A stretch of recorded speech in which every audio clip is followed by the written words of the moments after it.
Nuwun para miyarsa ngaturaken pambagya kawilujengan. Mugi jenengan sedaya dalasan gotra kaluwangsa tansah winantu ing karaharjan. Sugeng pepanggihan malih kaliyan kula Amelia Dwi Anjani wonten ing acara waosan cariyos cerkak. Wekdal punika sampun sumadya ngaturaken waosan cariyos kanthi ira-irahan Sajadah déning Sri Sukanti. Mugi atur waosan cariyos punika katampi kanthi renaning penggalih. Sugeng midhangetaken.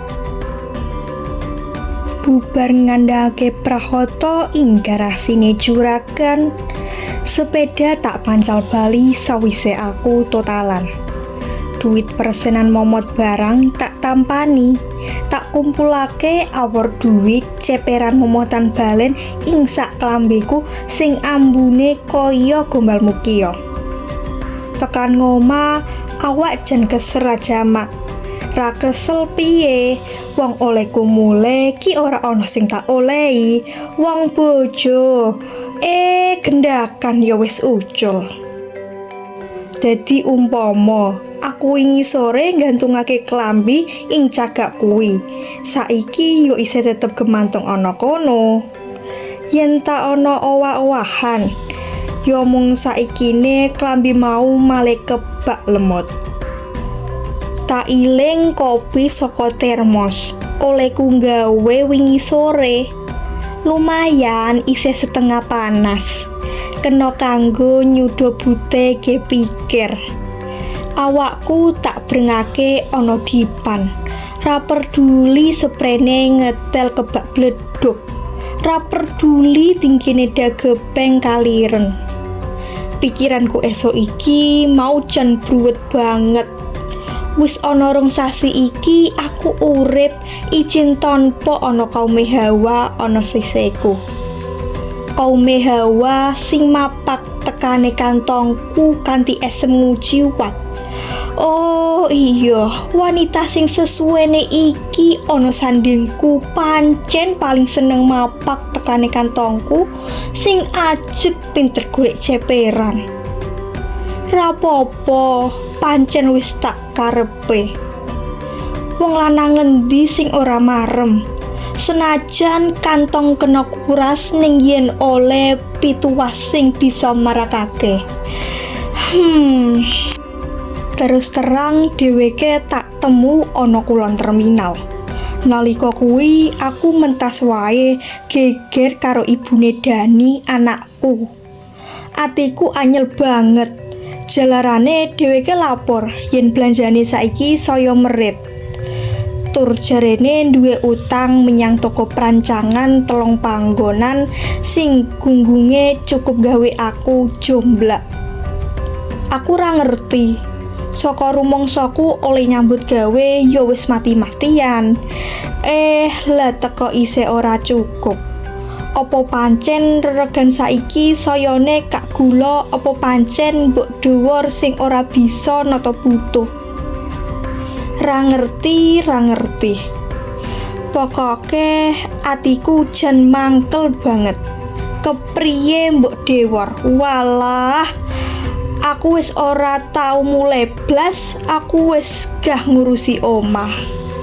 Mung Dani sing gawenane teko menyang kantor kanthi ulat peteng. Biasa marani jatah kanggo bayar SPP, apa buku, apa urunan utawa kanggo jajan. Liwat Dani uga aku bisa ngerti kahanane ibune. Dani kondo, jare saiki ibune dodol rujak lan jajan-jajan camilan.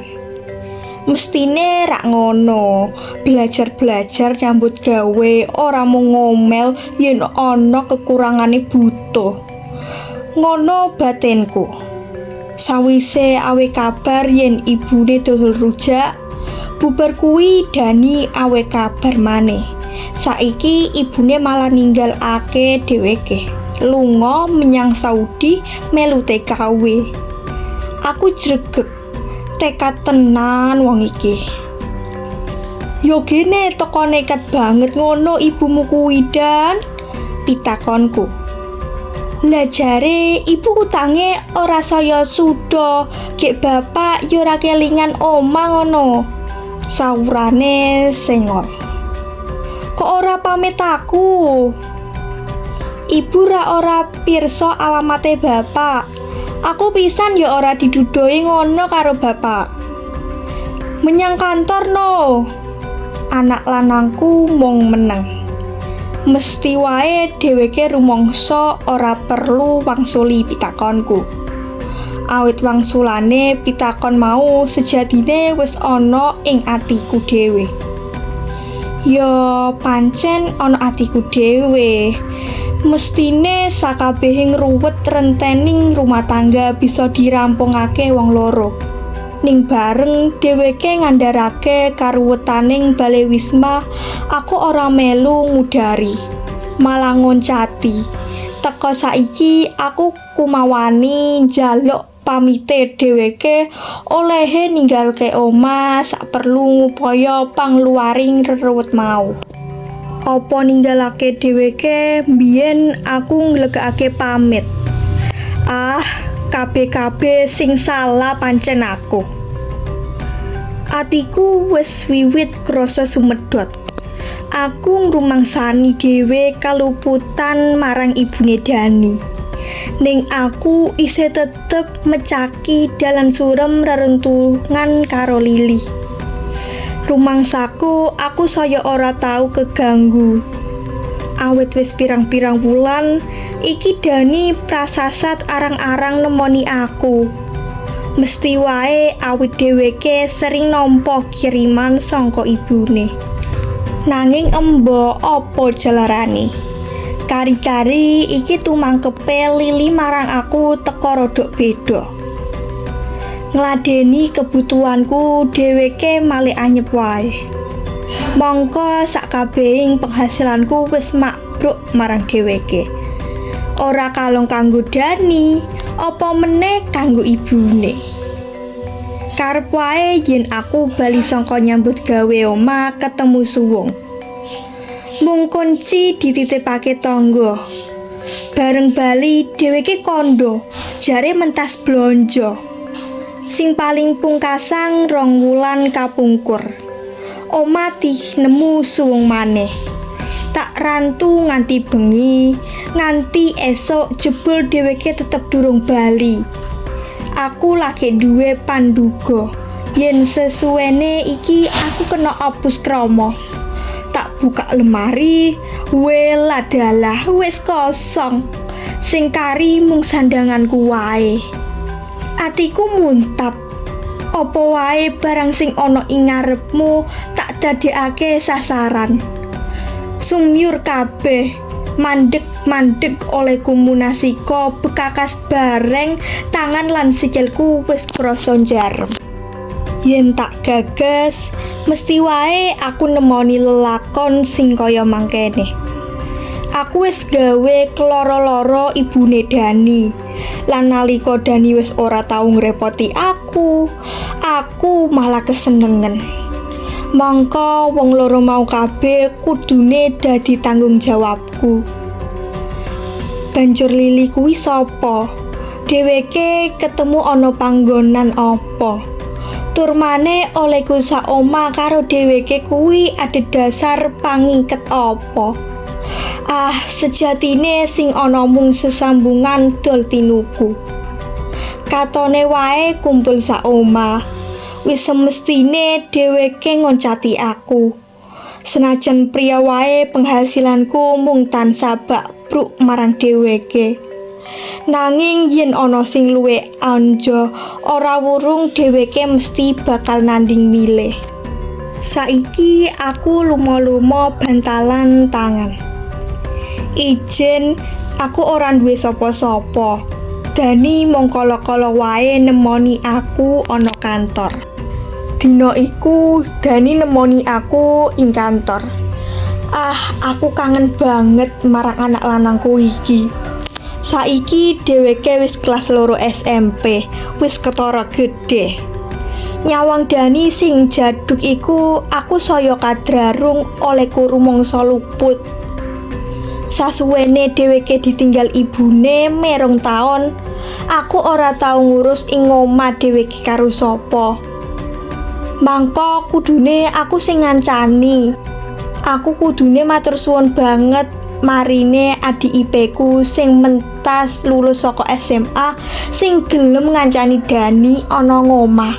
"Pak, ayo bali, Pak." Oh, kadingeran anakku ajak-ajak aku bali. "Lho kok?" pitakonku ndomblong. "Likmar nyang Surabaya, melu UMPTN. Aku kijenan ana omah."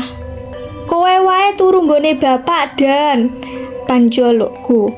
"Mama," dheweke kipah-kipah. Mesti wae dheweke wegah awit kuwatir yen ing panggonanku mengko bakal ketemu wanita sing dudu ibune. "Ora ana sapa-sapa kok, Dan. Bapak ki kinjenan." Dheweke tetep wegah, ning suwe-suwe gelem tak ririh. Yo wiwit kuwi dheweke dadi weruh alamatku.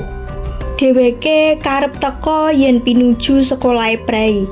Dene yen ora, Dani tetep dikancani bulike. Awit bulike saiki kuliah ana kutone wae, ana swasta, nyang perguruan tinggi negeri ora ketampa. Makaping-kaping Dani ngajak bali, ning aku isih tidak-tidak. Ah, Dani saiki wis gedhe, ora kena mung tak apus-apusi tok. Dheweke pancen kudu tak jak rembugan. Ngene lho Dan, bapak ki rumangsa ora duweni hak kanggo bali marang ibumu. Bapak ki kebak luput marang ibumu lan marang kowe barang. Bapak wis ninggalake tanggung jawab. Tapi ibu ora tau kandha ngono kok, Pak. Iya, ibumu pancen apik banget atine. Bapak dhewe sing ngrumangsani. Ibu kondo, jare aku pareng geting marang bapak. Wis to, Pak, gak popo, gak. Ayo bali wae. Ana kene bapak masak dhewe ora enak. Ning omah lek marini masake enak-enak. Bapak ora perlu repot-repot. Mosok saben dina maem mie instan tok. Waleh. Ah, bocah-bocah oleh poles, Lik.